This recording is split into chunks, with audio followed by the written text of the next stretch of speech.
still in our yard because it was on this side of it was in our yard still. And I asked him how was we planning on getting that, back over to his property. And he alerted me that he was in a hospital and he wasn't doing well. So I told him that's fine. We'll handle it later. And then what you did was you spoke with Mrs. Hobbs, right? Tell me how that went. No, okay, you just made a face now, Miss Saunders. Why did you make that face? Apparently you guys don't get along, right? No. And why don't you get along? I don't know. Well, can't you trace it back to something? Well, usually people can trace it back to something. I can say, this is started before Miss Saunders was living here at home. Me and Mr. Hobbs are great neighbors. I mean, we get along. We look after each other's property. He's a man of God. We get along good.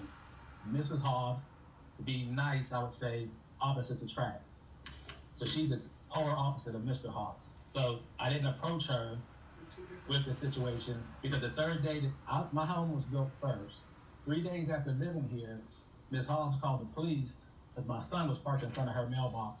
And Ms. Hobbs called the police at 7 o'clock in the morning to make him move the car, which was parked in front of her mailbox. Okay, well that doesn't make for good neighbors. All right, so now you say that you have pictures of the trampoline on the gazebo. Is that the picture you wanted me to look at that shows that the trampoline is on the gazebo?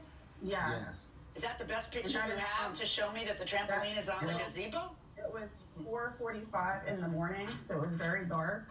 And if you flash it, you're not going to, like with the flash on, you couldn't see anything. So that blue trim went around. I know what a trampoline is. What I got to guard against is that this is just the cover of the gazebo that got dragged over to where the trampoline was by the fence. So what part of this is your gazebo? Just the little thing on the bottom left-hand corner, just the fabric?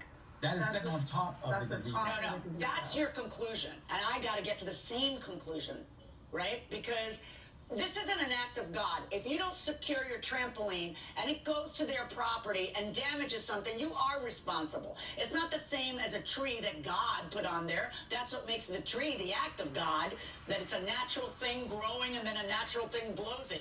But if you put equipment in your backyard and you know a storm is coming, you're supposed to secure the equipment with stakes or something or sandbags so that it dies. You're talking to a Florida girl, all right? I know my hurricanes and storms and winds.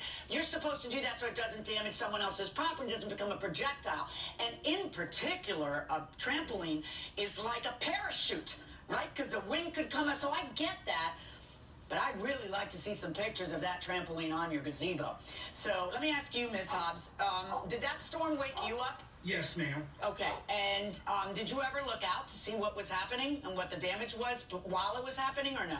Yes, I looked out because it hit up against our gazebo, which we have a really nice gazebo that's mounted to our concrete of our patio. And it hit up against there, but I was trying to listen to see if I hear glass broken. But since it wasn't no glass broken, I wasn't going to stay in the window when a storm is out there. Right. So I just sit back and wait until that morning when it died down about probably like 5. I get up every morning like 5 o'clock. So I went to the pad downstairs like 5:30, 5:45, and I seen it up against my fence on our property. So I knew that me and my grandson, which is 10 years old, we went outside and we couldn't move because the trampoline was so heavy. So I called my son, Quincy, and I said, I'm on my way to the hospital to check on my husband. So could you come and get you have a husband in the hospital, a storm wrecking your trampoline? Yes. And worst of everything you said, you wake up at 5 o'clock in the morning. Yes. Yes. Wow, we sure had a lot going on that night. The testimony continues. It's not like the trampoline. You would go over top of the shed, then stop, and then say, I just want to get out and go northbound. When the wind was blowing southbound, so the trampoline stopped and said, oops, I want to go northbound. And his patio was northbound, so it hit the patio is what he's telling us. So it got up and said, oops, I want to go westbound and come back over to our fence. Photos are great evidence, and they're also great on Instagram. So follow us there at The People's Court TV to see what goes on behind the scenes and catch an exclusive glimpse of me outside the courtroom.